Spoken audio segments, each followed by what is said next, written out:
I'll just say hello, everybody, for joining. Thank you for waiting as we wait for some more attendees to join.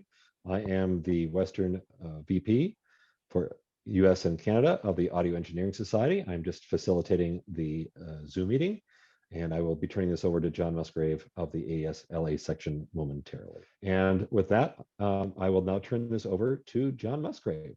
Good evening, everyone. I'm John Musgrave. I'm the chairman of the Los Angeles chapter of the AES Society. And tonight, the Audio Engineering Society welcomes everyone to our February Los Angeles section meeting. Tonight, we present Lon Newman from who will present an in-depth look at immersive audio. So please, let's welcome Lon Newman. I'm better with numbers. Welcome, Lon. Take it over. Thank you for that. Well, I'm Lon Neumann of the Immersive Audio Alliance. And tonight, obviously, we're talking about the elements of immersive audio. I'll give you some background and then explain how to design, set up, align, calibrate an immersive audio production system that will meet, for example, Dolby's standards for certification, which we'll discuss, and then also a little bit about how to use it.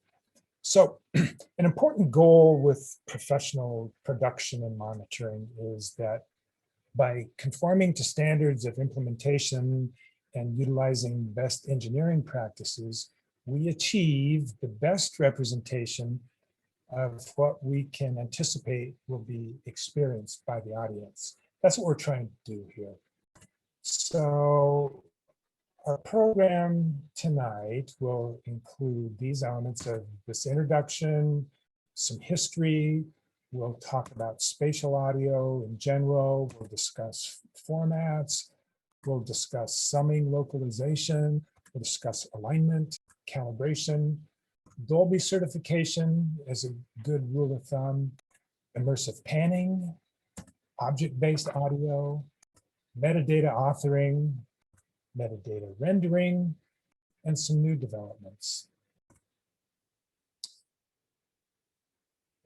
So it's really important to me to understand that immersive audio is really surround sound on steroids. It's worth remembering that it not only builds on, but it actually still includes all of the conventional surround sound at its core. Everything that's always applied in surround sound still remains completely valid. But even at that, it will usually still be primarily left, center, and right speakers that are used, which is fine. But to understand it, some background theory and history is useful. This will not be a complete treatise on the topic. We don't have enough time here today. It's going to be a stretch as it is, but it will be good. It will be a good overview. And we're going to be focusing on the near field immersive audio of the sort that's enjoyed in home entertainment systems, home theaters, and specifically the professional production facilities that deliver to that market. So in addition to the things that we usually think of with immersive audio, such as movies and high-end TV shows and now music, there are also a lot of other fields that can benefit from immersive audio, such as live concert performance. We're seeing that. Video games, virtual reality, stage drama, group conferences, and on and on. And so it goes. Here's the story. We owe it all to Mickey. Think about that for a minute. And of course, Uncle Walt. Fantasia and Fantasound technology were the precursors of surround sound. For a little historical perspective beyond that, consider that it seems that the 12th chapter of Nehemiah in the Old Testament of the Bible alludes to the call and response of antiphonal choirs. These are choirs that call and respond from different points in a space. And this, which is surrounding the audience. And this continued right up through the medieval times in the great cathedrals and other houses of worship, where the antiphonal choirs might be even behind the congregation.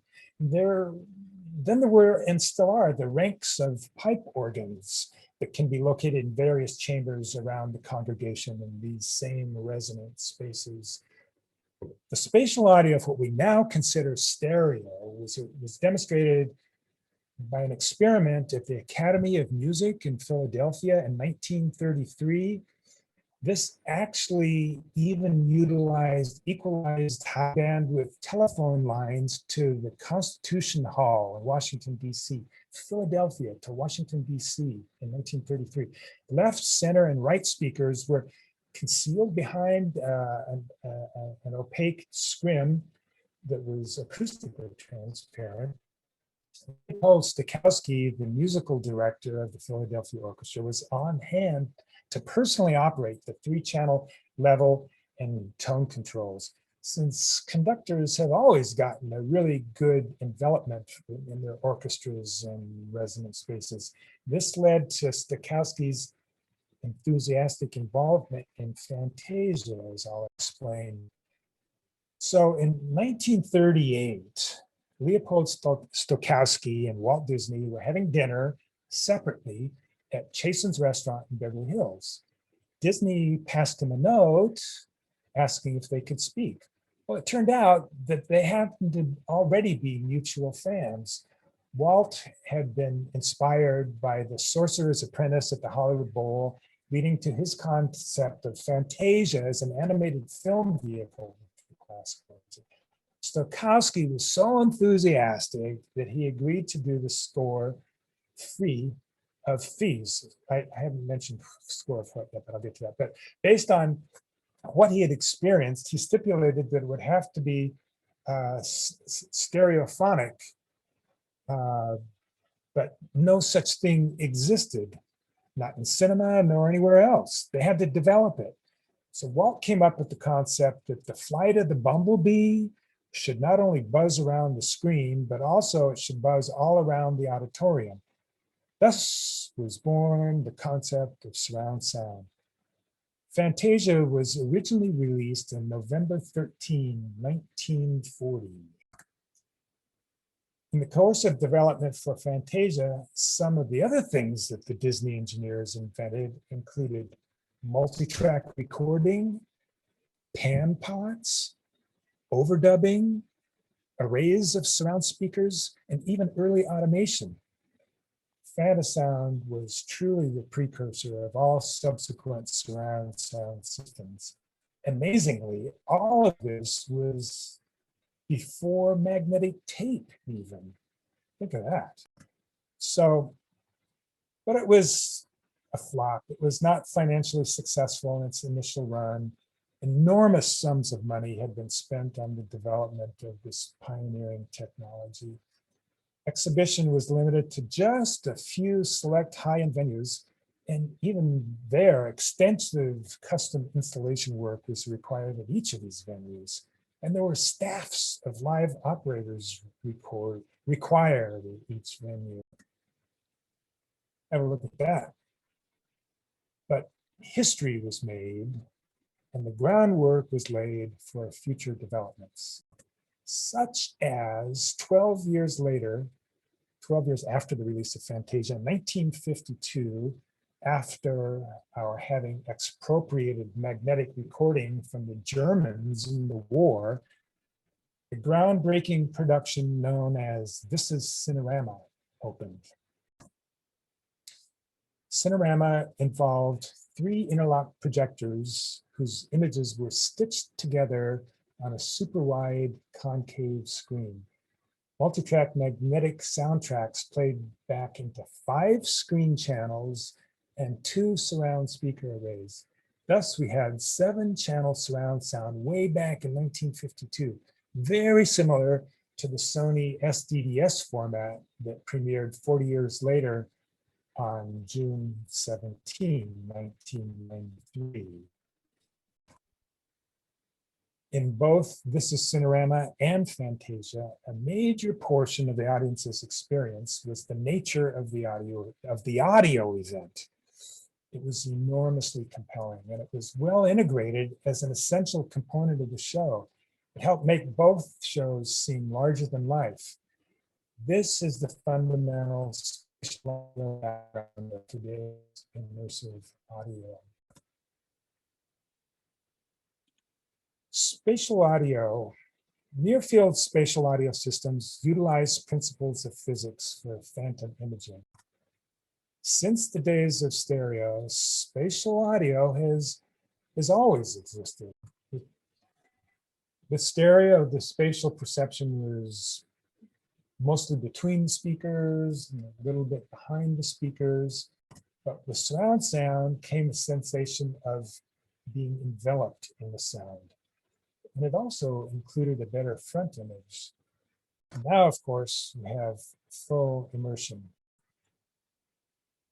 So I'm active at SMPTE in standards development for immersive audio systems. And in the course of our standards development at SMPTE, SMPTE, by the way, is the Society of Motion Picture and Television Engineers. We learned a couple of new terms in the process to describe the two fundamentally different basic environments that exist. You don't hear these terms bandied about much, allocentric and egocentric, but they are technically correct in describing a big difference between cinema and home theater. Now, I hope I'll demonstrate why it is that home theaters can present sonic imaging that can actually exceed that which is achieved in cinema, or it can be sometimes. It should be, hopefully. Anyway, allocentric is the term for the cinema frame of reference, where you encode the imaging with speakers along the walls, all along the walls and the ceilings. In other words, the surfaces of the space.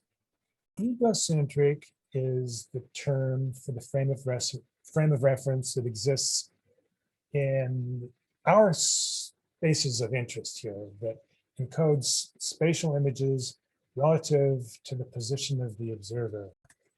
Here's an example of a cinema setup where you can see it's all up against the walls. And it's not arbitrary. There's a reason for it. It's because you have to deliver to an audience that may be filling the entire space, left to right and front to back.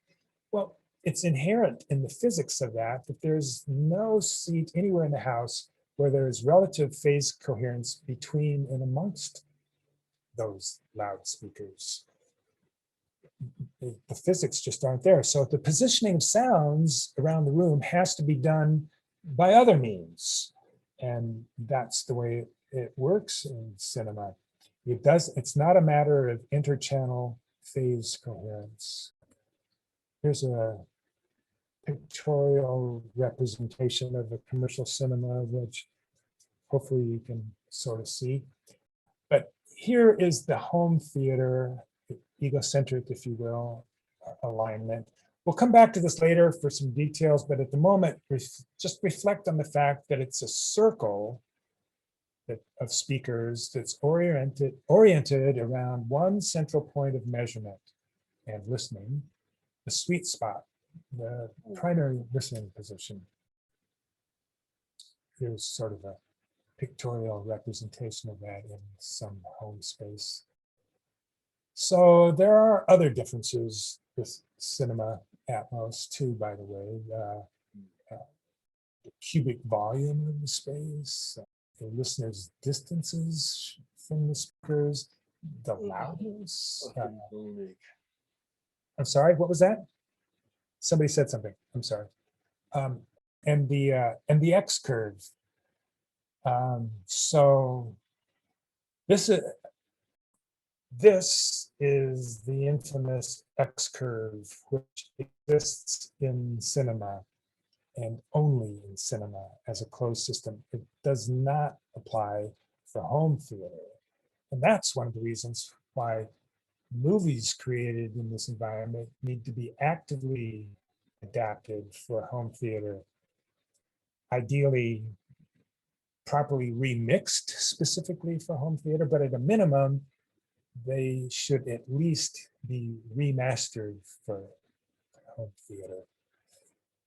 It works in cinema, the X curve does, because it's a closed system. They use the X curve on dubbing stages when they're creating soundtracks that mimics what the audience is going to hear when they get to the theater. So even though they may be down, 17 dB at 16 kilohertz, they're hearing what the audience will be hearing, so they can boost as necessary to get it to sound the way they want. It's something that we may be looking at here at some point as we go. But anyway, it's a fact of life for the moment. Back in 2014, we released a report of the study group that identified the immersive audio systems that were existent at that time. This study group was led by Jeff Levison, and his group identified 7 different immersive audio formats that had some sort of commercial viability. 7.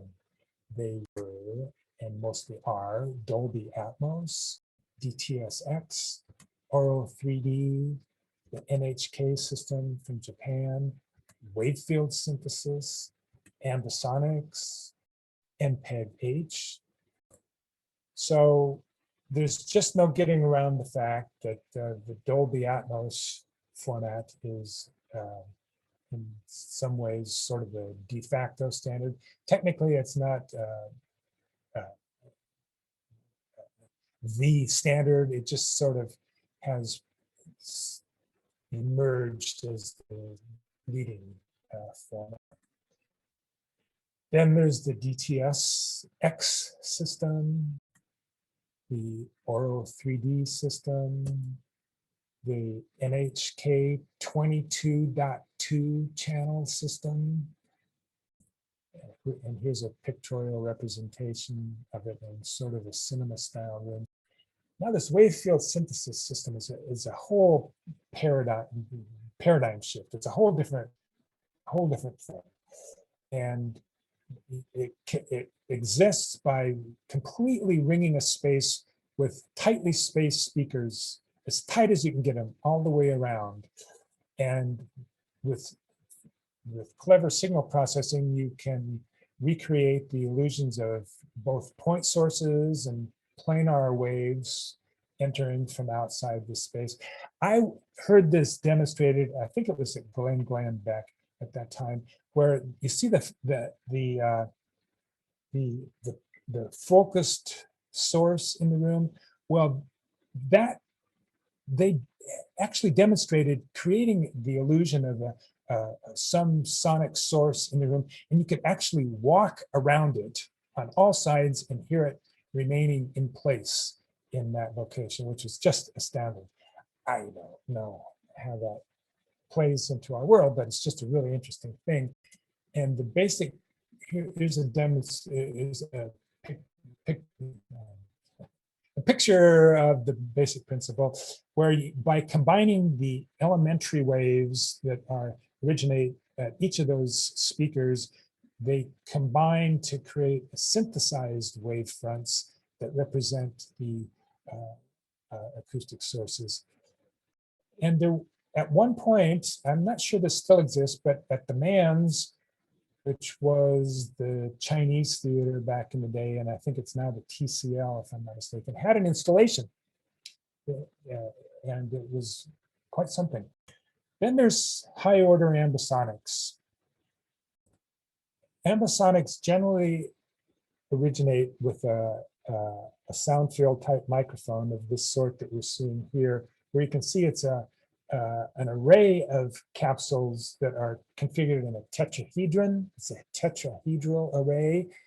And it's ambisonics is always a 2-stage process. There's encoding and decoding.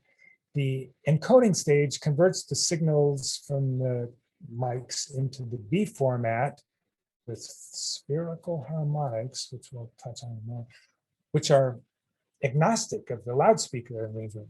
Decoding takes these signals and converts them into the loudspeaker signals needed to recreate the scene for the listener, for example, in, say, Atmos. But ambisonics is at its core a fully spherical surround format. And we'll talk about that a little more here. Here's another example of a sound-filled mic from Rode in Germany, I believe. There's the Sennheiser Ambio VR mic. There's the second order core sound octo mic with 8 capsules and a fifth order ambisonic microphone from Eigenmic. And the Zilia 19 mic array, which I believe is a third order ambisonic system. Here's a pictorial representation of spherical harmonics, which I find just fascinating, that there can be harmonics of a sphere, and we won't get into that today. It's just kind of interesting to look at. But higher order ambisonic systems do increase the spatial resolution and increase the size of the sweet spot. And there are different processing systems for handling ambisonics. This one, I believe, is from Waves. It does B format processing and it's presenting output to, who knows what, maybe Atmos or something. But one of the really interesting things about ambisonics is that you can pan and tilt and zoom after the fact, after it's been recorded, when you're back in the studio doing post. And it's not just a lab experiment. The current applications or platforms for ambisonics include Facebook 360's spatial workstation, which is a third order system, and Google YouTube has a first order system. VLC Media Player has a third order system, and well, here's an example of an application where you could, by setting up just one mic, you could later on in post, when you're mixing, you can zoom in on the drummer and put that in the track. You could zoom in on the bass and put that in the track and create your mix. And by the way, you could also capture the whole room for ambience and room tone and so on. It's kind of interesting. So then there's the MPEG-H 3D audio system from Fraunhofer in Germany, which was developed with, it was a joint development with Qualcomm and Technicolor. And by the way, it does permit the transmission of high order ambisonic components. And South Korea, Brazil, Europe, and China all use the MPEG-H 3D codec for their advanced TV systems. And Sony uses MPEG-H in their 360 reality service, which we'll discuss in just a bit. Summing localization. What in the world is that? Well, it's what is also known as phantom imaging. This occurs when 2 or more coherent sound waves arrive at the same time and same level, in which case only one sound is perceived. And summing localization is the basis for much of the imaging that occurs in spatial audio. So this fundamental phenomenon is important to understand formats of spatial audio, I think. So the requirements for making it work correctly are that there be precise calibration of the channel levels, and there's phase coherence by precise relative timing. And I'm sorry to say that aspect of it is too often neglected to the detriment of the program. And what we really are looking for here is to have less than 90 degrees of phase shift at all frequencies and wavelengths out to 10 kilohertz. Well, let me just tell you, that's easier said than done, but it's worth the effort. The payoff is in the imaging that occurs, the phantom imaging, the summing localization. So to put that in perspective, the period, one period of a 10 kilohertz wave is in air is 1.35 inches. So divide that by 4 to get 90 degrees. That means that you need physical spacing that is less than a third of an inch. So, and it's worth keeping that in mind when if you do resort to adjusting timing with electronic delays, which I'll describe what I don't recommend, but if you do use that, if you're doing it with increments of 1 millisecond, you're not going to get the results that you're hoping for. That won't assure you of anything like being less than 90 degrees offset at 10 kilohertz, not even close. So, but it can be reliably achieved by having all physical distances to the channels, to the speakers of an immersive system being equal to within plus or minus a quarter of an inch. And that's, you have to really want to do it in the first, you have to know about it in the first place. You have to want to do it. You have to appreciate the value of it. And you have to be very detailed oriented to achieve it. But you can do it with a piece of string, really. So, and it doesn't have to be exotic equipment, but you really want equidistant timing. The downsides of trying to do it electronically are, first of all, it's hard to know what you should be setting it at because it's hard to measure with precision what the distance actually is from your point of listening.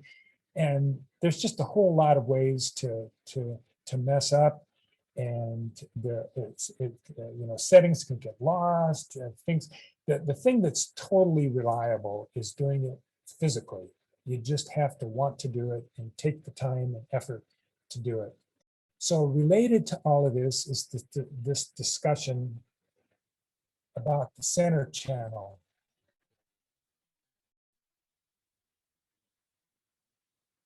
So with a phantom center, the only person who will hear it at the center, and thus appearing to emerge from the picture, if it happens to be a picture production, will be the one person who's sitting on the center line. Anybody sitting to the right or left of that will not hear that phantom image appearing to come from the center or from the picture. But more than that, even beyond that, even sitting on the center line and listening to the center image, audio in a center channel will always sound better than would be the same audio panned to a phantom center. And you can easily demonstrate this with pink noise. If you set up a system where you're panning pink noise to the center of a stereo signal to a phantom center, and then do the same thing to a real center channel with a speaker and balance them with the sound level meter so that they're really the same levels, and then just switch between them. You don't have to be a rocket scientist. You can just hear it. And here's a study that was totally focused on this whole thing, on the audibility of the phantom center. This comes from volume 55, issue number 10 of the Journal of the Audio Engineering Society. And this group at this university calculated and then measured the effects of stereo crosstalk, which I'll discuss, inherent in the phantom center image. And the net result is that there is a measurable pronounced dip that's right in the middle of the presence region of speech, right at 1.7 kilohertz. And they confirmed that all of this with double-blind listening tests, which just verified the whole thing. So here is the mechanism at work here. What if we look at the left side, the left ear, and this is listening to the phantom center, you will be getting the signal from the left channel directly into that left ear, and also hearing the right channel reproduced after it's wrapped around your head to get to your left ear. And the same thing happens on the right side, only reverse. So, but if instead you had put that center image in a center channel, each ear hears just one source for that, and you don't have that stereo crosstalk problem. This is inherent with phantom center images. So I encourage people to use the center channel rather than phantom center, because it sounds better. And here, by the way, is the dip that will exist with that phantom center. It's just a fact of physics. Look at that dip. That's nearly 5 dB at about 1.7 kilohertz, which, by the way, is right in the middle of the region for consonants and the presence of vocals. So this research was specific to vocals, but the same thing will of course be true with keyboards, horn, guitars, and so on.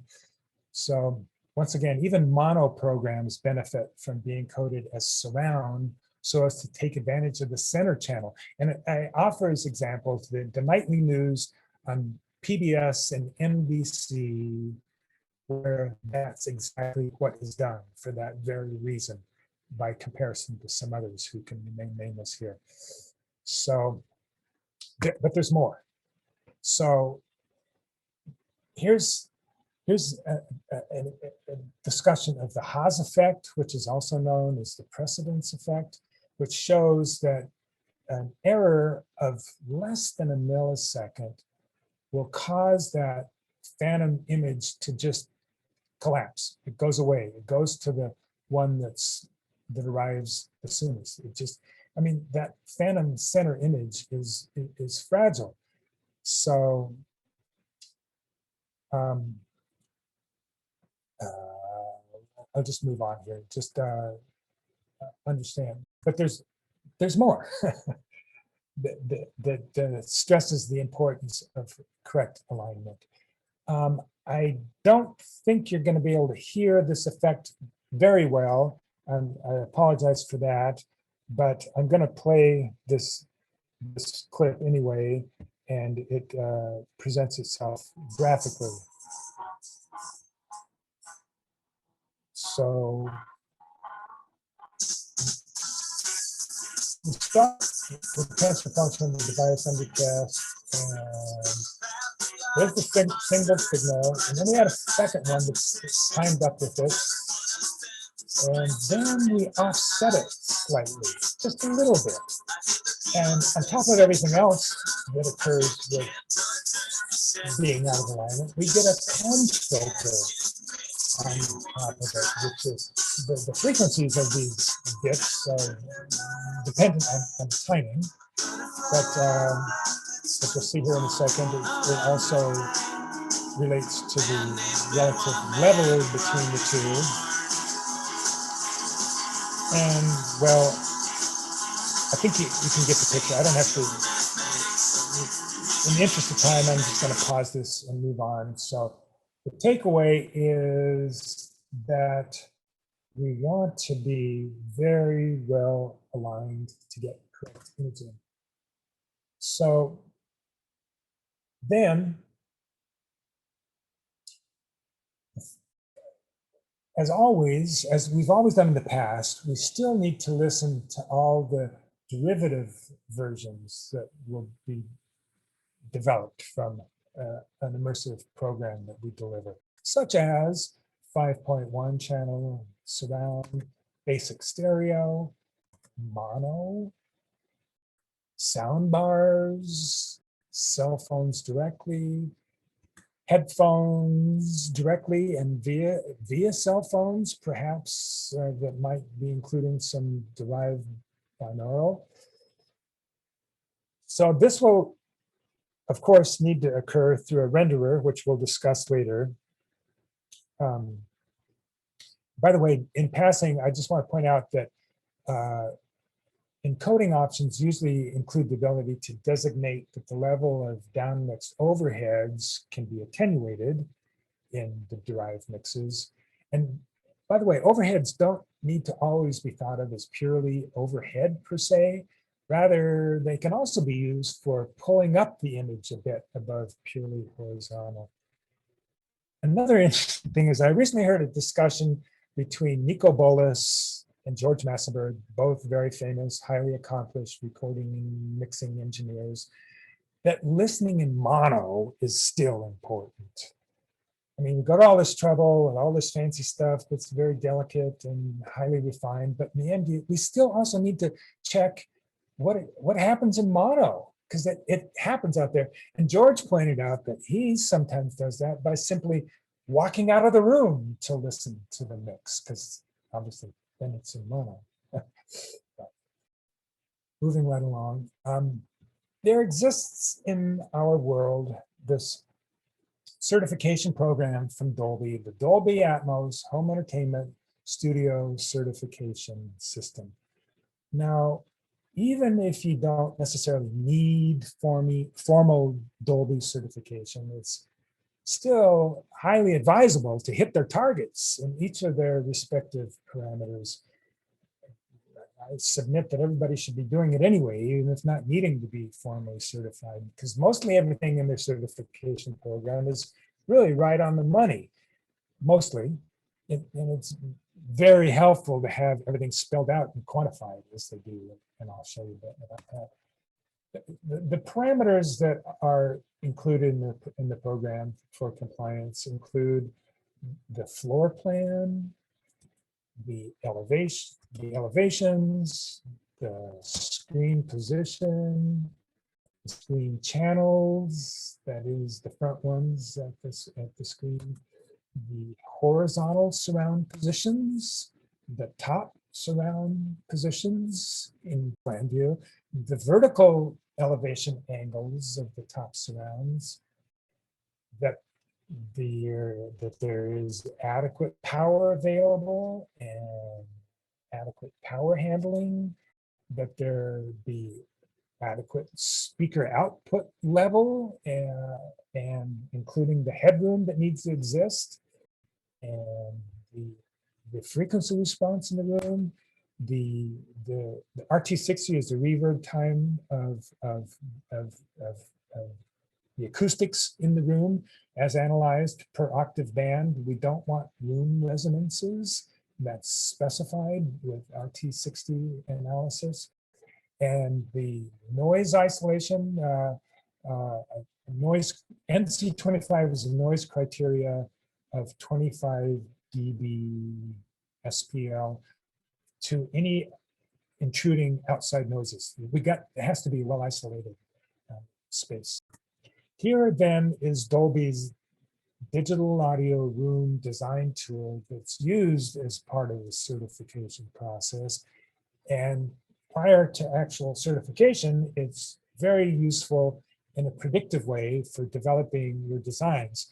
It's configured as a spreadsheet, and it ties to a vast database of different options that can be plugged in, different speakers, different amplifiers, and so on, and distances and angles. And when things are green, you're compliant. If they're yellow, you're on the border. If they're red, you're out of compliance. And it's actually a very useful, powerful tool to use for knowing well in advance whether or not prospective designs will be likely to work out in the end. Dolby is to to be commended for developing such a tool, really. This is a recent version of the international standard that has defined the details of correct alignment of loudspeakers for surround sound for quite some time now. This is the 2012 version, but I'm pretty sure it goes, I forget the date, but I think it's been around for about 20 years now, and it's the standard. It was done right in the first place, and it remained. So here are the details presented graphically. And I want to take just a second to delve into the details, because this is really important stuff here. So notice, first of all, it's a circle. That means the distance to each of the speakers is equal. That's the way it works with a circle. And the angles are also important. The angles to the front speakers, left and right, are plus or minus 30 degrees. And notice that since it's a circle, it's not a straight line across the front. That if you created a program correctly with a compliant system like shown here, and then played it back in a different room where it was a straight line across the front, the center channel would be too loud because it got closer. And plus the imaging that existed between the center and the left and right will have gotten destroyed. So a straight line across the front is generally wrong. And notice that since it's 60 degrees, that forms an equilateral triangle. So you can check your distance by measuring between left and right, that the distance between left and right equals the distance to from either one of them to the listening position, because it's an equilateral triangle. Notice also the little 2 and the 3 there. Those are pointing at what are picture screens. In the early days, the position number 1 was what technology allowed at the time. But these days, that has mostly gone away, and it's the position number 2 that is recommended. And it, by the way, is, if you can see down at the bottom, that represents a viewing distance of 2 picture heights to get to that. Another thing I want to mention here is that regarding the surround channels, it's actually a region. It's from 100 degrees to 110 degrees on both sides. So 110 is the sweet spot right in the middle. Keep that in mind as we go to this picture. This is of the Dolby certification program, and you can see that it is an adapted version of that standard that we were just discussing. So to demonstrate that, I want to put them side by side, and you can see what I'm talking about. Now, the one thing that I do want to bring out from at this moment is regarding the position of the left surround and right surround. Dolby will allow that to be at a 90-degree angle, but I recommend not doing that because I think it's still important in most systems to be able to check your work on a compliant 5.1 system where 90 degrees is out of scope. I mean, it's out of the window. So 110, you can see, is allowed by Dolby. So that's what I do recommend for the position of the left surround and right surround. Now, moving from horizontal surround sound to immersive audio, we introduce the third dimension, which is height. And this takes us from working in a flat circular format to working in a global or spherical format. So this illustration depicts that. All points on this grid are necessarily equidistant from the central point of measurement. So that's how we want to mount our speakers on such an imaginary hemisphere. 7.1.4 is presumed to be the standard baseline near field configuration that that's the standard reference. So all of those positions should be located on this grid. And here is a physical hemispheric truss. And having such a structure in a control room will certainly facilitate mounting speakers, but that's usually not likely to happen. Except some people get pretty lucky with that. I envy that. In the so-called egocentric home theater environment, loudspeaker positions can be described with hemispherical coordinates. So these following slides illustrate these parameters that are necessary for compliance with the Dolby certification program.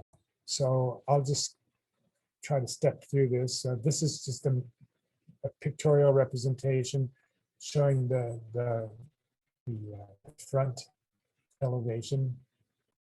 Here it is from the side showing the screen speakers. And here is a place where Dolby fudges a little bit because they allow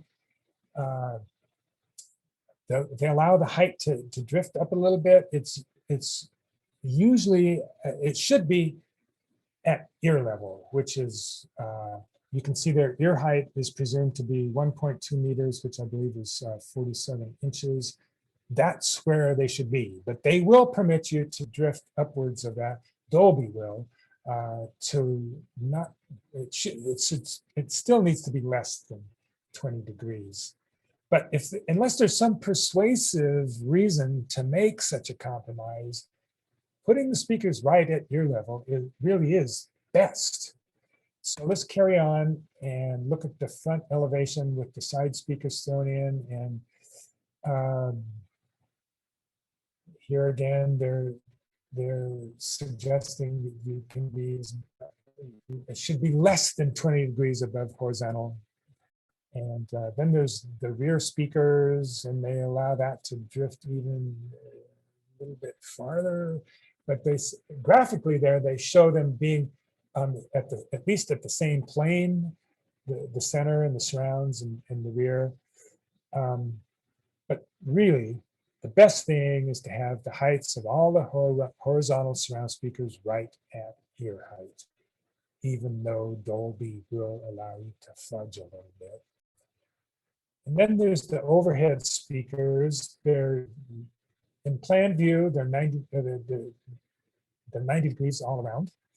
And likewise for the elevation, except that if you, for some reason, have gone ahead and elevated the sides, you should compensate the position, you should offset the positions of those overheads, the angles of the overheads, by half the distance that you've elevated the sides. And this is another view showing the rear. But once again, try to keep, they really should be at ear height. Now, okay, so that was all alignment.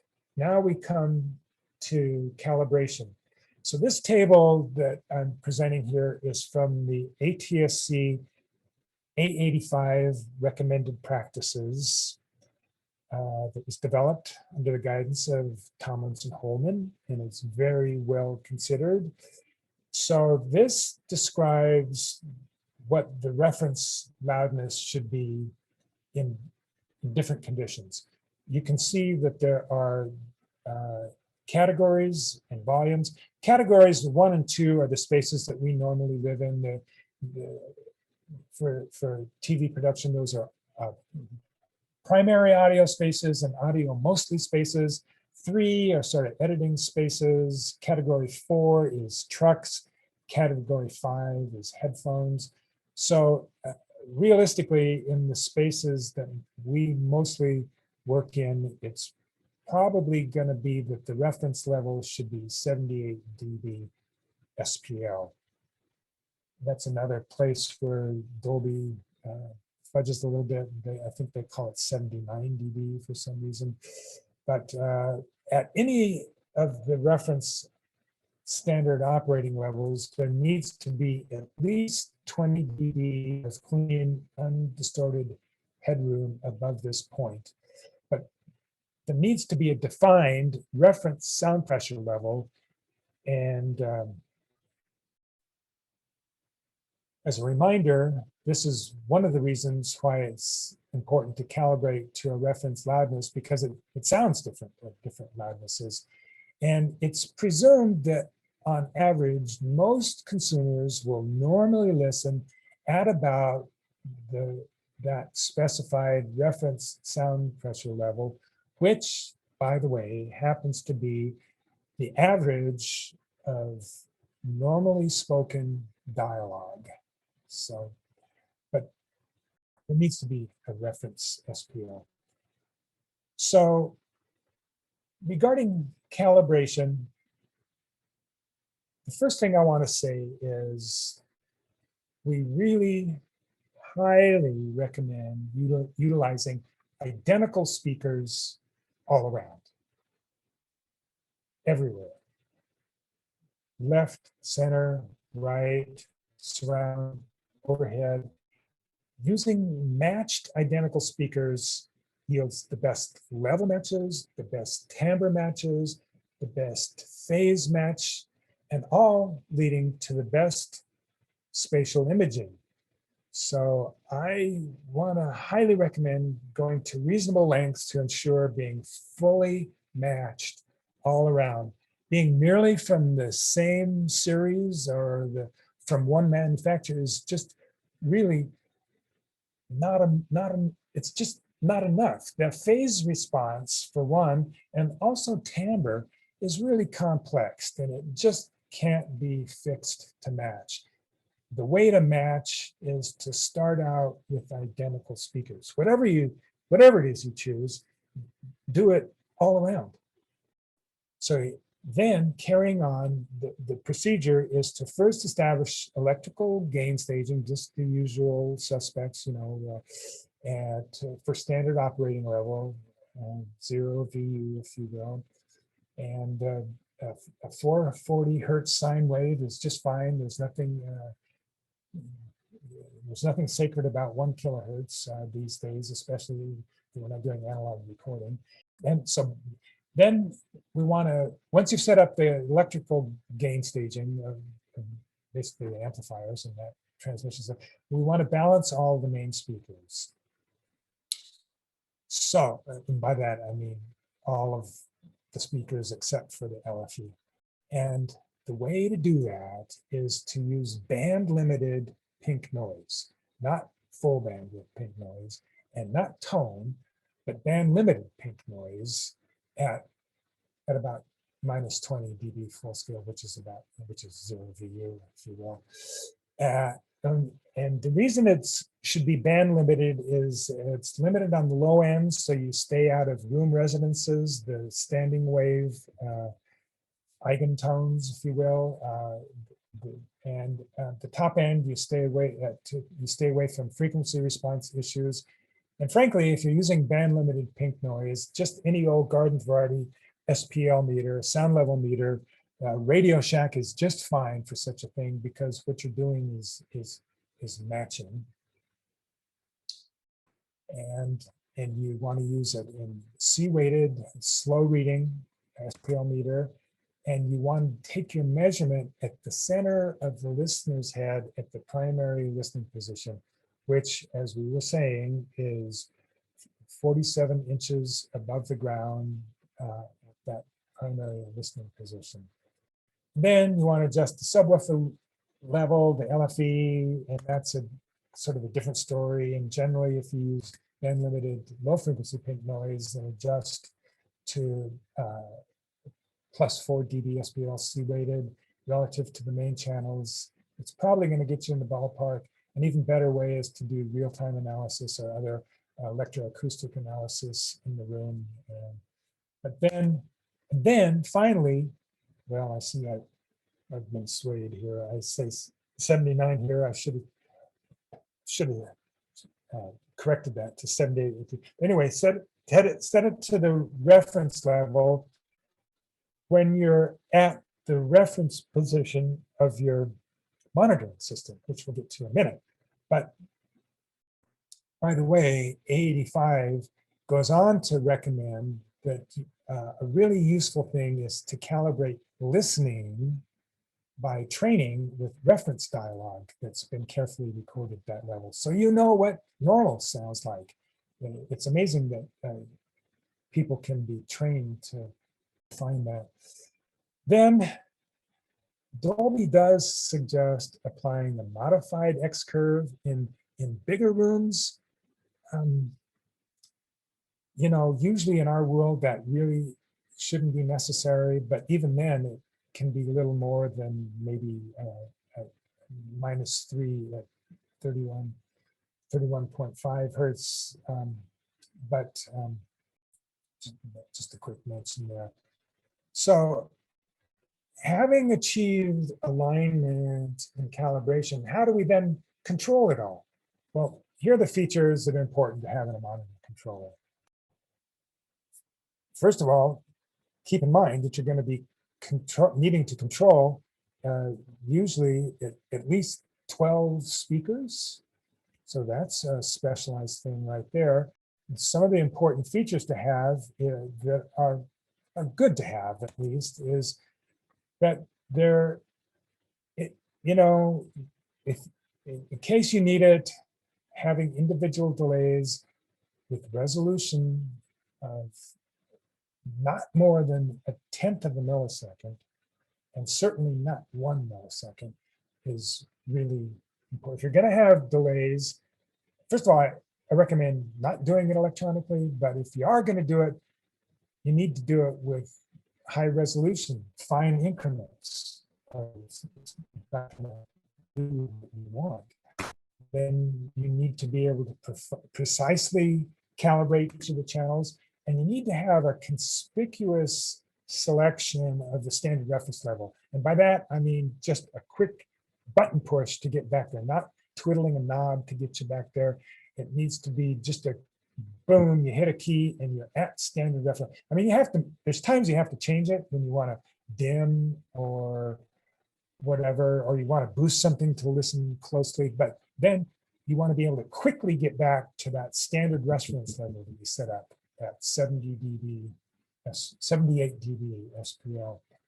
And you're probably going to need dimming in the monitor control. It's probably tied to talkback. You're going to want muting. As I say, you're going to want to have immediate direct reversion to that reference level. And it's also good to have acoustical analysis and EQ of at least the region between 80 hertz and 300 hertz. And frankly, I don't recommend going beyond that. And that's just to touch up the room modes if necessary. That's a different discussion. Here's one example of a monitor controller that does all of these things that I'm familiar with and quite fond of. It's the Intonato monitor controller from JBL, and it does a really good job. Here's a recent project we worked on. Starting at the early layout, note if you look really closely, there's a plumb bob suspended beneath the tripod that holds the measuring device, and that plumb bob is directly over a dot in the middle of that blue cross there, which is the reference position. That is where all of the measurements are originated from a point that's 1.2 meters above that, 47 inches above that. So it's really, when you're developing a space, it's important to find that position and mark it and keep it and base all your measurements on that. Here are the overhead mounting locations. If you can see I'm not sure how well you can maybe able to see there are pipes coming down through the ceiling, which are physical mounting pipes, and also they serve as conduits for the cable. And here we are confirming the the distance and the angles from the point of measurement. And there's a front view of that, and, sort of a perspective view, and the view at completion. Now,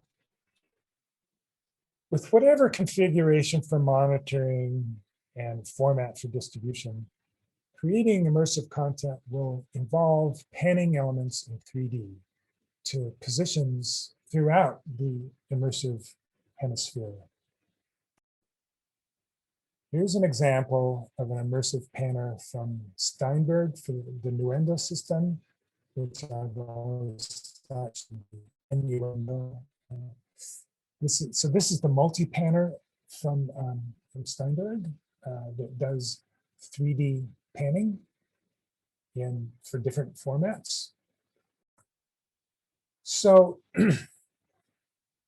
now we get to object-based audio, which is part of our world, our immersive audio world these days. It's not actually inherent that immersive audio should include object-based audio. It's just sort of that they seem to come along at the same time. But the features of object-based audio do present very strong virtues in the context of immersive audio. Using object-based audio does require both an authoring process and a rendering process. Objects are individual sounds that are mapped for position, for level, for size, and for motion by the metadata that gets attached to them by the authoring process. Then these objects, shown sort of graphically here, the colorful things, are not combined with the channel-based program during the mixing process. Instead, it's only during the final playout that the renderer combines it all, including the channel-based mix or bed or stems, under the guidance of the metadata, and also informed by the monitoring configuration. Here's an example, again from Steinberg, of the Nuendo authoring tool alongside the renderer user interface. And immersive audio projects can consist of both beds or objects. Beds might be, and frequently are, the equivalent of submix stems. Any track can become an object. Objects rely on their attendant metadata so as to be played out properly by the renderer. The authoring process tags these objects with metadata that describe the level, position, size, and motion of objects. And as I say, it's only during the playout that the renderer combines them at the proper level and positioning and combined with the bed. Here's another view of that same thing. Now, here's for live production, Dolby has this 3-part live Atmos toolkit that consists of the DP590 object authoring tool, the DP591 audio encoder, and the DP580 professional reference decoder. Of course, there's other relevant workflows, such as the workstation that we just saw, but this view helps visualize these functions. And this is an example of how it could occur. So you can see the audio console, the output of the audio console feeds information into the authoring tool, as well as the encoder. And the authoring tool creates the metadata that gets combined with the audio in the encoder, and then gets sent, in this case, gets sent out as embedded in video. And then for confidence monitoring, there's a decoder that will present all of the effects that occur in this process the way that the consumer will hear it. But rendering is where the magic occurs. it's a powerful and beautiful thing, and it's an inherent element of object-based audio. It's a required function, and it will occur in the consumer's gear. But as I've shown here, it can also be used for confidence monitoring during production. So the renderer will adapt the program audio that it presents at its output, which is to whatever the monitoring configuration is, as guided by the metadata created in authoring.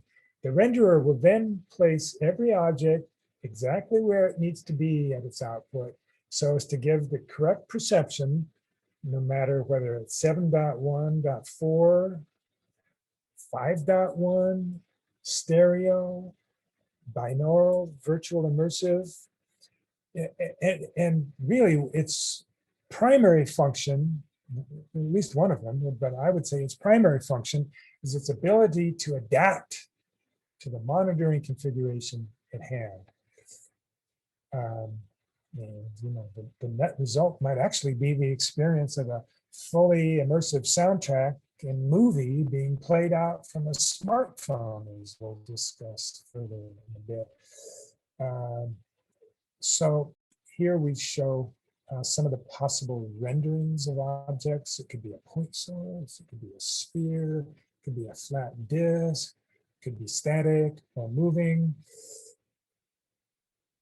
Here then is the, whoops, I don't know that changed. Here is one of the examples of the type of things that we need to monitor our programs with. This is the sound bar from Sennheiser, the Ambio sound bar, which by all accounts is the reference sound bar that others aspire to. Here's sort of an exploded view of the same thing. Now here's something new in immersive audio. It's the Sony Global 360 Reality Audio System. Now this is an object-based spatial audio technology, immersive audio technology that enables fully hemispheric reproduction via headphones. Headphones. As shocking as that seems, consider that we always perceive fully immersive sound with just our own two ears. So whereas conventionally, listening in headphones yields this perception of a space inside our heads, Sony has developed a binaural process that yields the perception of the sounds being outside our heads, out in space all around us. The key is that with digital signal processing, they model the effects that our ears normally contribute to our perception, both outside the ears and inside the ears. Initially, Sony was doing this, and then they are still doing it, but inserting measurement microphones inside listeners' ears, little tiny measurement microphones that went inside people's ears, so as to be able to model the perception that listener is hearing with processing. Later now, they have developed the ability to mimic that process by having the listener merely snap photos of their outer ears with the cameras in their cell phones. And from that, they are able to model to the extent that the listener gets the perception through headphones that it is a fully immersive experience, not just inside their head, like has always been the case. By the way, there's some other binaural systems around, but this one is really pretty interesting, I think.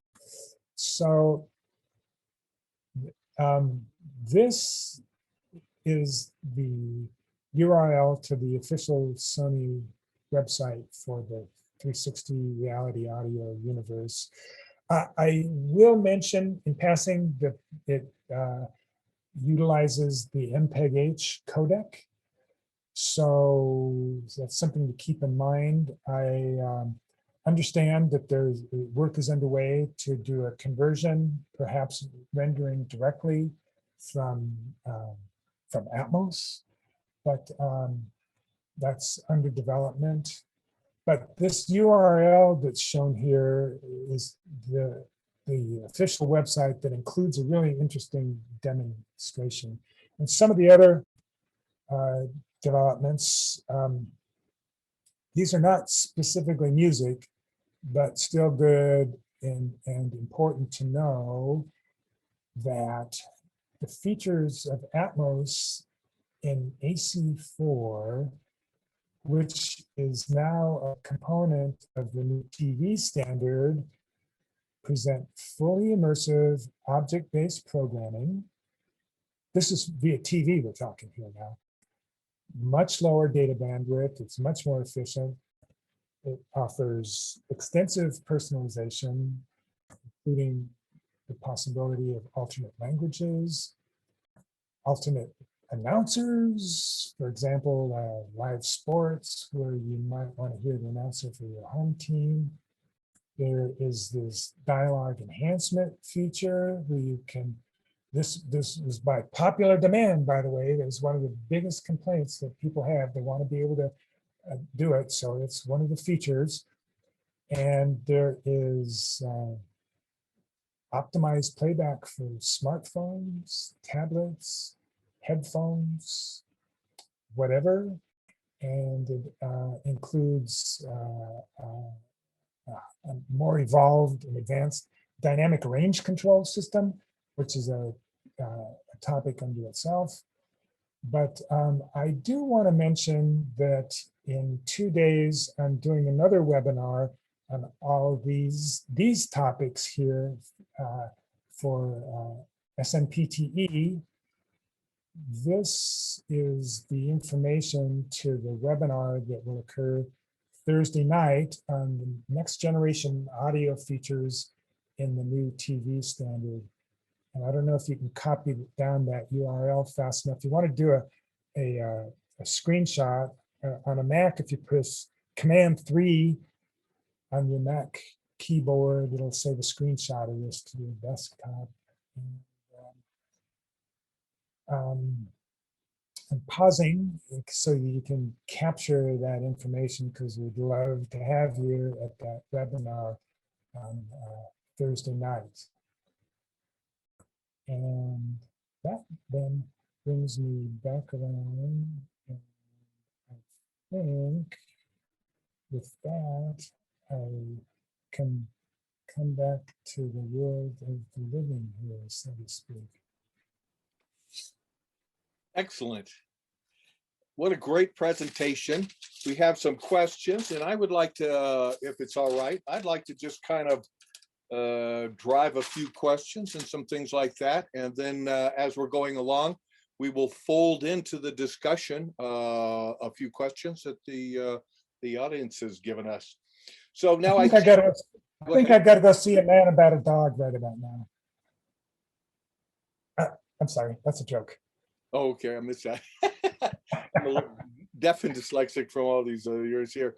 So now, in the very beginning, we were talking about calibration, and you were showing about the 1/4 inch, but it would be my understanding, and maybe you can expand on this, and that is that within the Atmos environment, there's a central area, and that's kind of a coverage zone. And then from there, you work the side speakers in, and you work the top speakers down, such that you are attempting to maintain a tight 30 degree between the edge of that central listening area and the speakers along the side.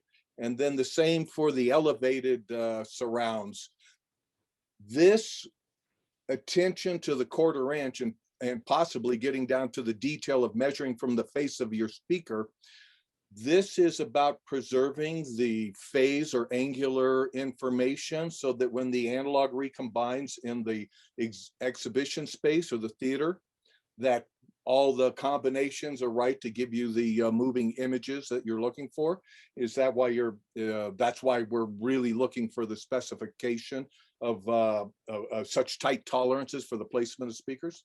Yeah, but this is nothing new, because this is something during my days at the SACD project that was we dealt with way back when. I mean, it's just a matter of phasing.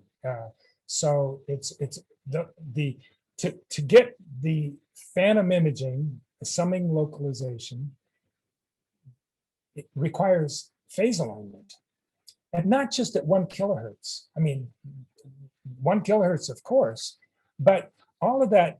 You also want all that tinkly little stuff, and you know, the consonants and everything. You want all of that stuff to be in phase for the correct imaging to occur.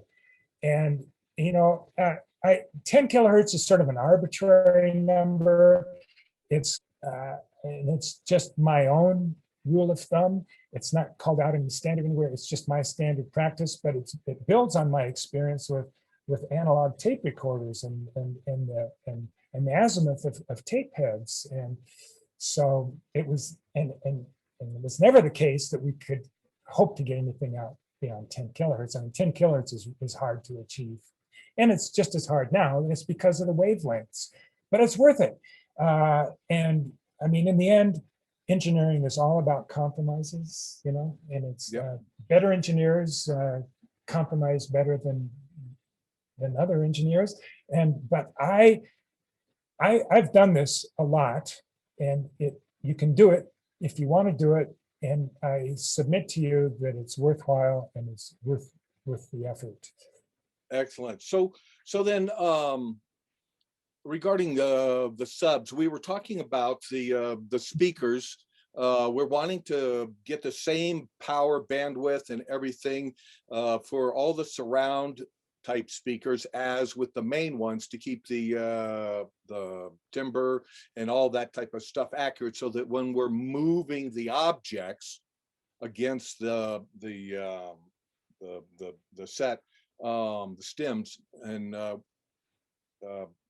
so when it's all, so that it all translate well. And so what I'm coming to is then in the bass, because we're looking for full range all the way around, are we still held to the 80 hertz for the subwoofer, or are we allowed to bring the subwoofer up, or is all that handled automatically within the rendering of the Dolby system? And when you're making your objects, do you can just drop it in full bandwidth, or do you need to band limit before you drop it in to an object?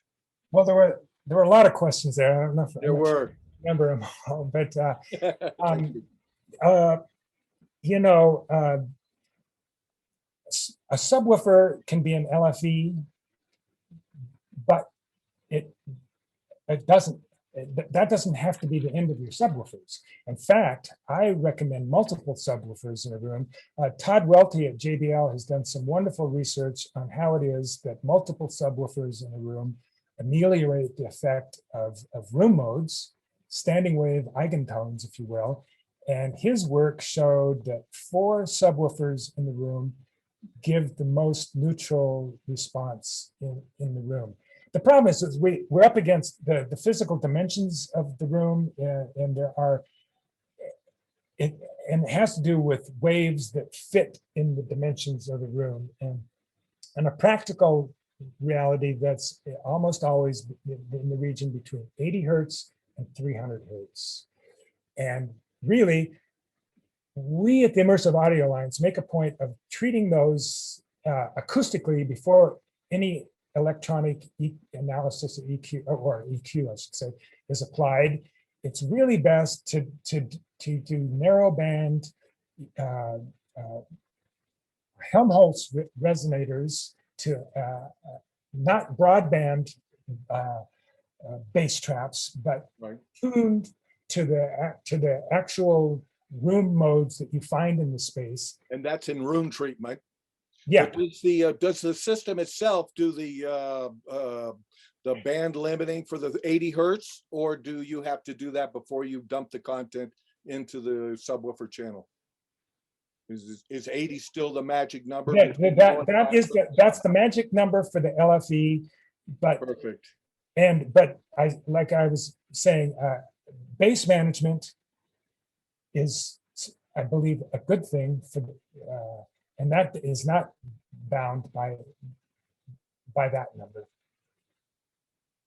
All right, that sounds I pretty think good. I'm not sure I'm answering the question well. I think I may be I confused. think we got the information across. The original question was, unlike cinemas, home theaters are almost universally base managed, usually with all channels crossed over to the subs at 80 hertz. Is this recommended for dubbing stages too?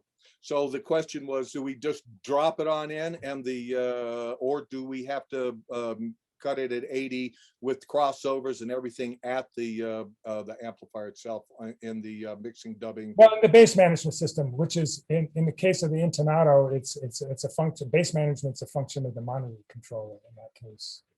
All right. So now you were talking about, and you were showing different formats, and so the renderer is capable of going mono and 2.0, and then it comes out to 5.71, and then there's binaural, and then there's the all the way out to the 64 channels. So it's my understanding then that when we run down the list of the stereo to 7.1 and even the binaural, we're really talking about the beds or stems at that time. And those were dropping in. So those are the items that are going to show up in the LCR and the surrounds. And if we're looking at the back of the surround processor, this would be the normal 8 AES outputs, the main first 8 that you would see on any cinema processor. And these contain the 5171s and binaural. And those are compositions of beds and stems. But the objects that you create within the rendering process and within the panners of Pro Tools and the other DAWs, all of those items are going to be the objects that are moving around outside of the 5.1. Is this a correct understanding? When you say outside, it will be outside that mix, that bed, if there is such a thing. Correct. But it'll be in the same space.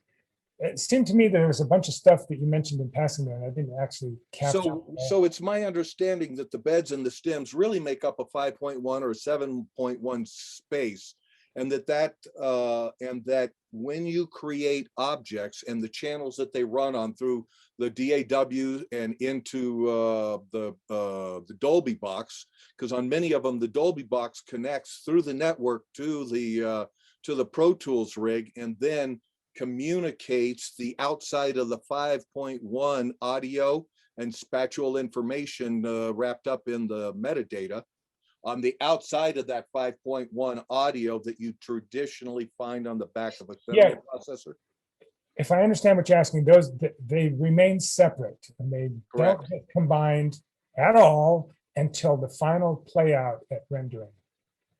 All right, so then coming back to our everything here. So as we went down the list of formats, one of our readers or our audience here asked about Tmax and LISA, and it's my understanding that LISA is from the L Acoustics, and it's the Pro Audio, but it's a very similar concept to the Atmos. Does that sound correct to you, in that there's objects and there's bass mixes? And I think so, but I'm the wrong person for that. All right, so that's just an additional, and then Tmax is another additional format, but it's not actually an audio format.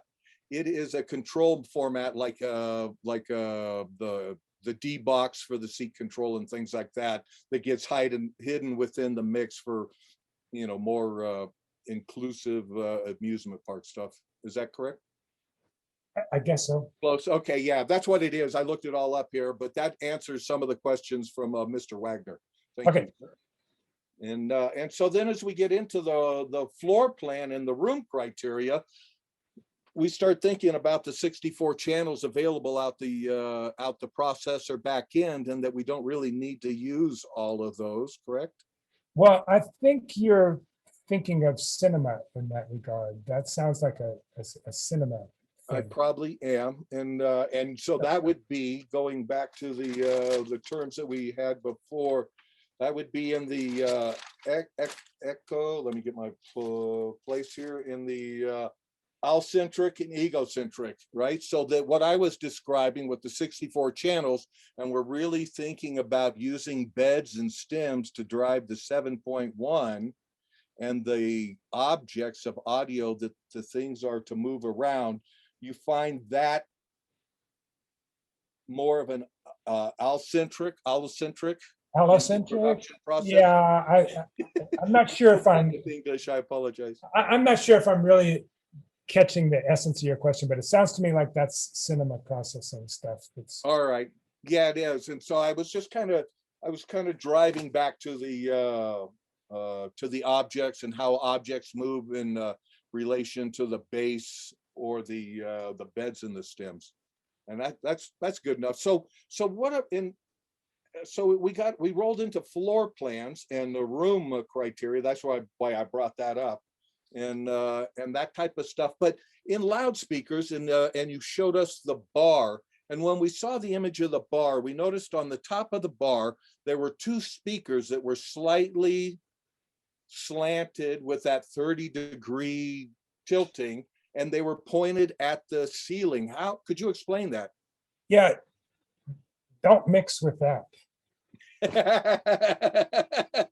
But in the playback, but you're going to check. You want to check it out because consumers are going to be doing that stuff. You might want to do that in a different room, even like maybe not in your control room, but maybe somewhere like a living room or a den or something that has walls that are fairly close and stuff. Sort of a typical consumer environment. But I'm just saying that it's worth checking this stuff the way that a lot of consumers are going to hear it, even though it's not correct the way they're doing it, but it's going to happen. So you want to hear what they're going to be hearing. That's all I'm trying to get at with that. That's correct. That's correct. And so the question really was kind of slanted at towards the how effective are the reflected speakers in the all-inclusive Atmos type speakers? You know what? There's no way that you can ever get a point source with such a thing. If it's reflected off the ceiling, it's just right. It can't happen. And you want to be able to do point sources. So it's a compromise that I don't recommend. I certainly don't recommend it in production, and I don't recommend it for people in their homes either. On the other hand, maybe that's the only thing that's going to work for somebody. Maybe that's the only thing they can do. And so in that case, well, maybe that's the compromise that they have to live with. I don't know. You won't find it in my house. All right. So, well, what would be what do you think the approximate minimum dimensions of a space for a home theater or a small home studio setup for the immersive audio would be? Do you have for maybe a 5.12? The limiting factor that I run into over and over is the height of ceilings. That gets to be the problem. That the other dimensions are typically not problematic. The domestic decorator may be a problem. They may not want speakers where they could go for good effect. And that often takes some creativity and maybe some compromise. But there are creative solutions to these problems that I have experienced. And it sort of depends on how much you want to do it. And if you're, sometimes it takes a little bit of creativity to work it out. But all right. Well, I recommend it. Okay, so then coming into volumes, you had shown us something that the THX folks had generated regarding the standard 85, you showed 85, 83 down to 79 and the cubic spaces. Now, as a blasted out going to the cinema kind of person, so one would almost think that those smaller spaces someone had set up at 85 when they might have, according to no, that's the point of that chart, is that you don't want to set up at 85 in the smaller spaces. You specifically want to not do that. That's important, actually. As the spaces get smaller, your standard reference level has to come down. All right, and then so I would imagine then, as we're coming down, that we're just scaling because the rears. So where the fronts in a large environment would be 85 and the rears would be 83. Then it No, would scale down to they're 79. it's all balanced with the guidelines that would normally that pertain. Right. It's just the whole thing is brought down compared to what it would be at 85 dB SPL. You know, for cinema, 85 is the totally valid reference level because they're in big spaces, Right. and at some distance from the speakers. But you can't have 85 dBL be your standard reference level in a normal home listening space. It's Right. it's too And then loud. one would infer from that then as we came down, as we scaled everything down from an 85 overall to 79, going down mixing and doing different things like that, we wouldn't have any real problems with steering or anything weird like that because we've taken the structure and we've just Yes. scaled it to 79. Or 70. All right. And so now, is there much of a difference between cinema authoring for Atmos at home versus in the theater? Is there? Well, you know, the essence of the process is the same. The actual tools will present things different ways. There's only one way to do cinema Atmos, and that's with the Dolby tools. And by the way, they don't. I've started to say all, but I'm not sure if it's true for all. But the key components are not even sold. Dolby only permits you to use them if you meet their criteria. That's cinema. Exactly, because there's a KDM in the cinema space. There's a KDM for the Atmos itself, as well as a separate KDM for the 7.1 and the 5.1. And a KDM is a key messaging KD something, but it's the file that unlocks the audio in the theater to keep from pirating. Cinema is a different world, and that's not. Different world. It's really not what we were talking about here tonight. All right, but and it's my personal understanding from various DAW platforms that within some of the panning plugins that they do have the Dolby-esque beds versus objects and lanes for moving things around. But Dolby's own set of protocols is their proprietary, and any of the other people's theirs are proprietary, and as I understand it, none of them mingle. But if you're organizing elements and you're at that creative level, then obviously it's easy to feed them into the two different just by your They're format. two different worlds. That's Exactly. one of the things I wanted to stress here tonight is cinema and home theater as we know it is they're it's cats and dogs. It's two different worlds. All right. Well, is there a preferred DAW for working out the mixes in Dolby, or just alignment or anything? The lion's share goes to Pro Tools, and especially the new S6 environment. The Avid S6 is really prevalent days, but it's not the only thing that works, and it's not the only thing that works well. Nuendo is from Steinberg is a fine system, and there are others as well. But Perfect. you know, there's just no getting around the fact that Pro Tools has the lion's share. It does. And then any DAW that has the network link that goes between the DAW and the Dolby processor is obviously going to be facilitated. Well, that interface is complicated with lots of details, and it doesn't just happen. You have to work it out. But the idea is set it up. But the idea is that it should work.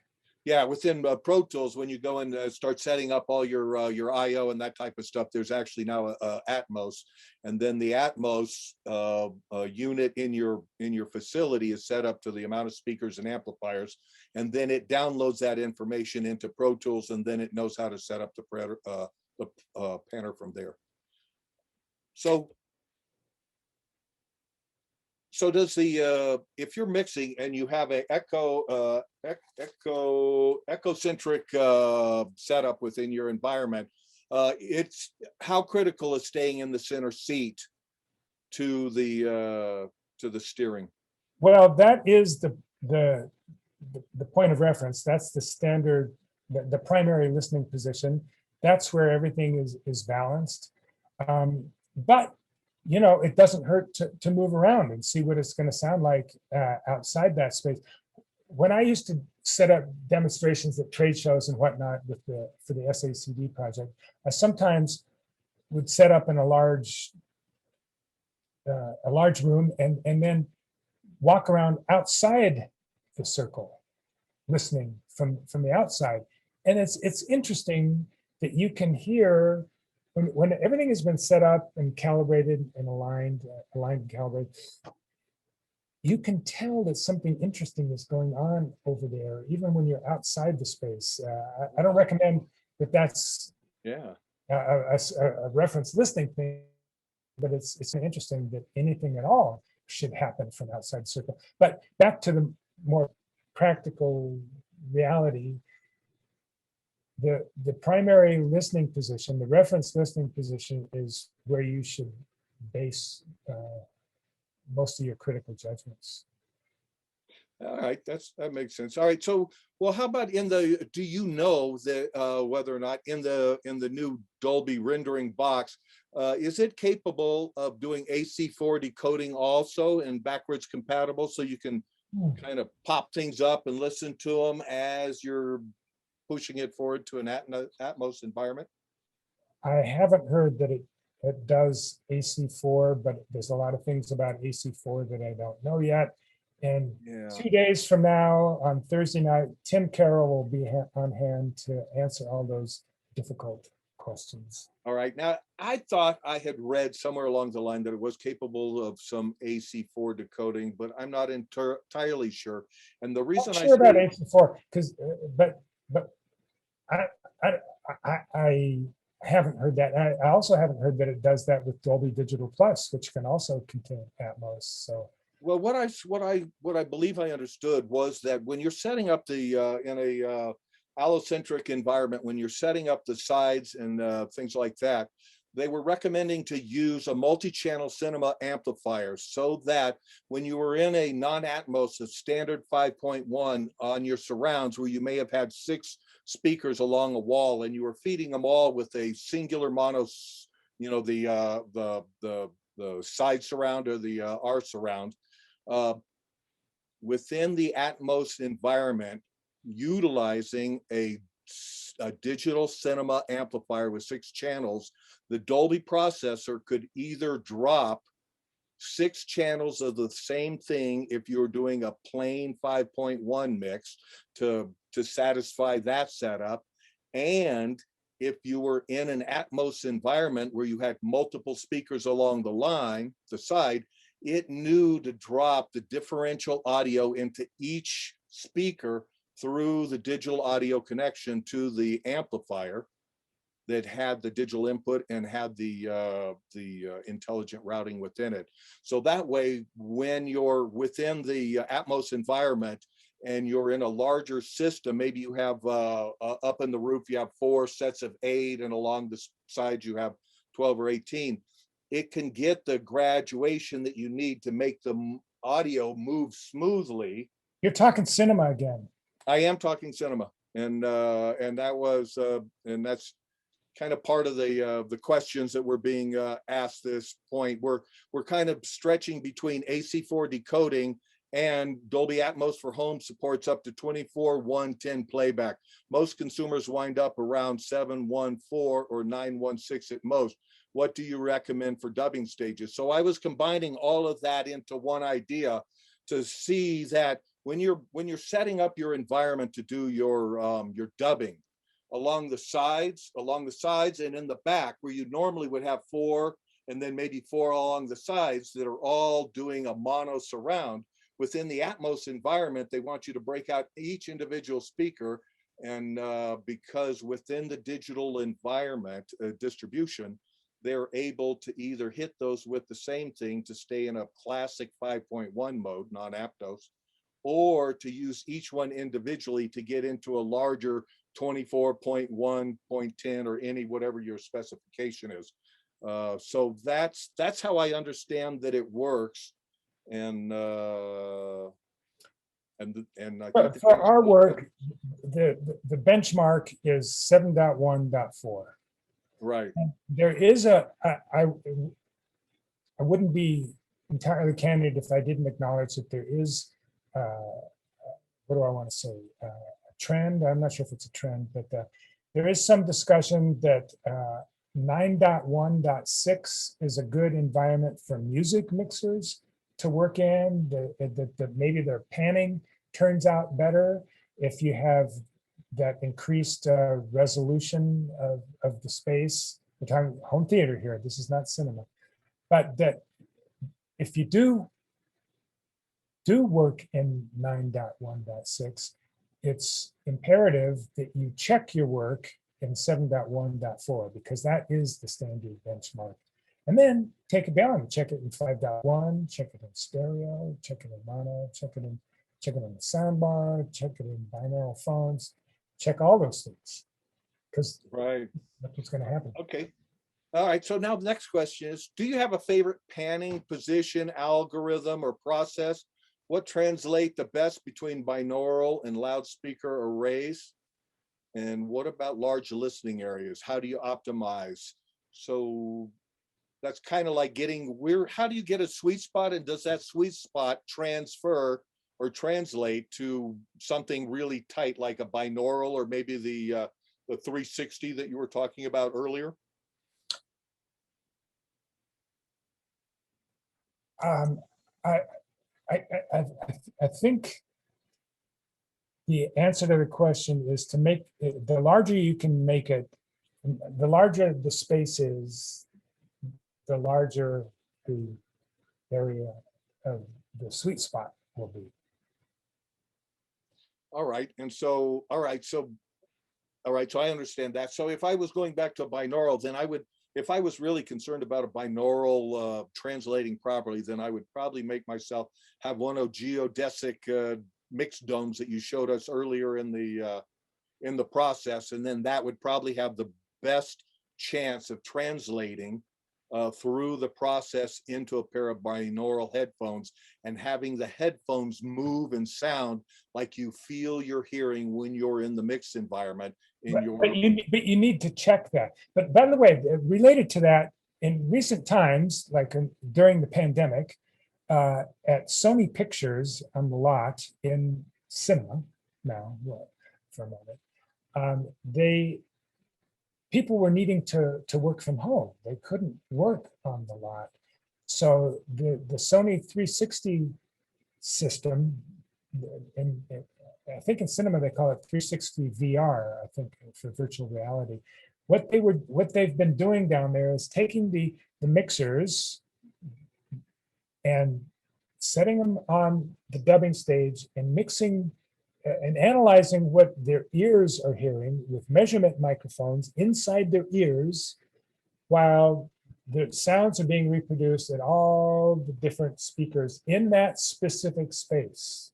So they were being measured for their hearing response in a given space, and then that was converted to DSP, and then they could go home, and with reportedly, what they're saying is that with headphones at home, what they are hearing is identical to what they are hearing on the dubbing stage. And then when they take the result back to the dubbing stage to confirm, sure enough, everything translated exactly as they expected. So that's pretty astonishing, really. So I don't think that we get to have that with consumers. You're not going to measure every consumer's ear, and especially in the space that they're listening and analyzing it. But if they can get it acceptably good by just taking a picture of your ear with your phone, and if that gets results that are good and that are acceptable, then that's kind of a game changer. If you're going to be able to get immersive audio out of a pair of phones, which could be coming from your cell phone, feeding that has a movie. I mean, think of it. You could be riding on a bus, watching a movie with full Yeah. immersive sound. Excellent, excellent. Yeah. So here's a question. During the presentation, there was an image of a spat revolution panner. Are you familiar with this, with this tool? And do you have a impression of it? Well, I wouldn't call it, I'm not extremely familiar. I'm aware, vaguely familiar, and I'm not enough to have a meaningful opinion. But from what I've seen, it seems like a viable tool. I don't really know that much about it, just that it exists. All right. So what's a good home studio ceiling height for mixing the Atmos? Is there a ground rule, 2 times your height, or?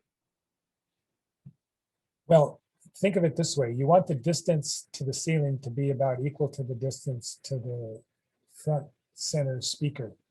Just swing that up on an arc, and that's the height that you want your ceiling at. All right, that's awesome. And then I noticed, while just in this moment of height, that within the panning environment, it's really left, right, and height, X, Y, and Z are the critical data in the automation that goes into the processor and the rendering. And so within the newest versions of Pro Tools panning, you're able to select the type of ceiling, whether it's perfectly flat, arched, and things like that.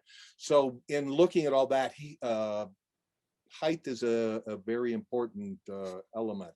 By the way, the newest panners have joysticks as well, so you don't have to just twiddle the X, Y, and Z to get in position, which makes it nice for making moves. You can use a joystick for that. Right. J.L. Cooper has the panner, and I think someone else came out with it's a little micro, and you slide it with your finger, but it's a little USB panner. It looked pretty hip. You can find it on the Advid website. Yeah, Avid offers it in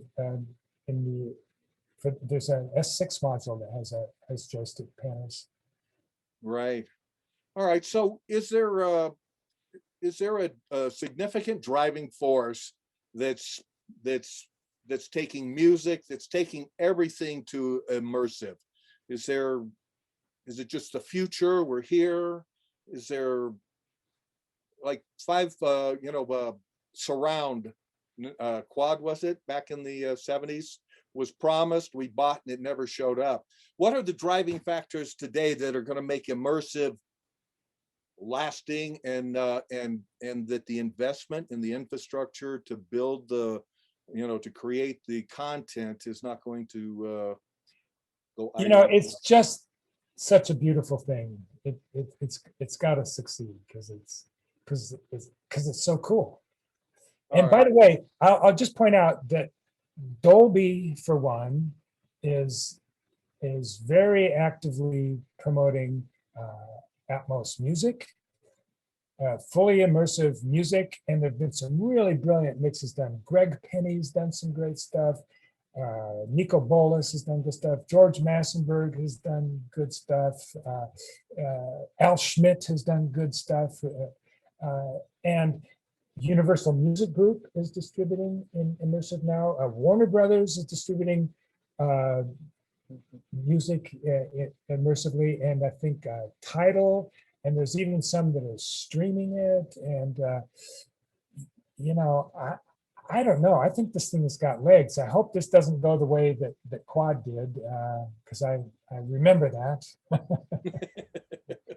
And there was a lot of 5.1 mix rooms that were set up that never got used because they were music only for rock. So, well, now that we're talking about Atmos for music, there's a possibility that some people have been feeling that it may be a little bright or a little bit hard. Is there anything about translations or X curves or anything like that that can either lead to a situation with a hard or a bright high end, or errors in your mix because your environment wasn't set up correctly? That's what I think the case is. I think that's not having things being set up properly. And and expecting that there's going to be a modified X curve, for example, and thus boosting the high end.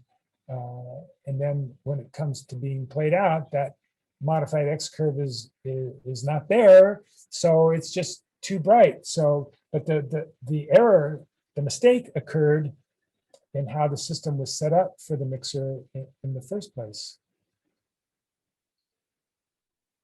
Well, has anything been unfolding about how consumers will be enjoying their immersive audio? Does it look forward like there's going to be the easy chair in the middle of the room with a little table and a drink, or? I have a feeling that the binaural headphone stuff, like the Sony 360 Reality, I have a feeling that that may be the killer app. Time will tell. We'll see. Maybe instead it turns out to be it was the sound bars that was the saving grace. This is just speculation. I think everybody should do physical 7.1.4 systems in their homes, and that's what I encourage. But in the end, I want something to happen so that this whole thing succeeds, whatever it takes. Excellent, excellent, excellent. And by the way, there's another factor here too, which is gaming, because especially these virtual reality people are employing some of these same technologies for gaming purposes, and it could well be that aspect of the whole thing is some sort of saving grace too. And that didn't exist in the days of quad, so times have changed. Excellent. And I think we've run to pretty much the end of the questions. I think Robert may have had a question from someone on a mic to open. And the other thing that I've seen come up several times asked was, is there any way to get some of your presentation materials for home study? Well, let me just say that I had a conversation with Alex, and Sorry, I'm right here. Okay, I'm not clear on the correct pronunciation of your last name, Alex. I don't want to mangle it, but we'll just say Alex. And I had a conversation about posting this presentation to YouTube, like we do at SMPTE. And there are thoughts about that Alex can address better than myself, but there might be something happening along those lines, is what I understand. Yeah, as soon as we figure out where we're going to post it, we'll go ahead and let everybody know via the AES LA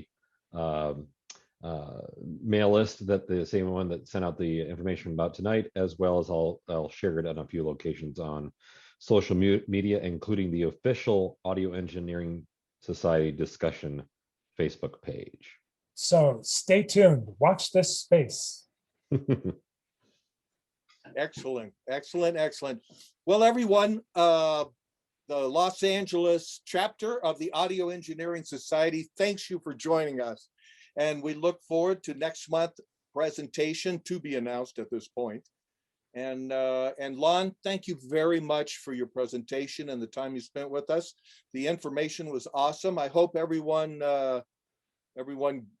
learned something out of it, got their questions answered, or have a path to discovery in front of them. Great, and I encourage anybody to contact me to discuss it further. It's what I live for. Beautiful. All right, everyone. I think this is the point where we all sign out and leave the Zoom meeting. Again, from Los Angeles to everyone who joined us, thank you very much. We appreciate it. Stay tuned.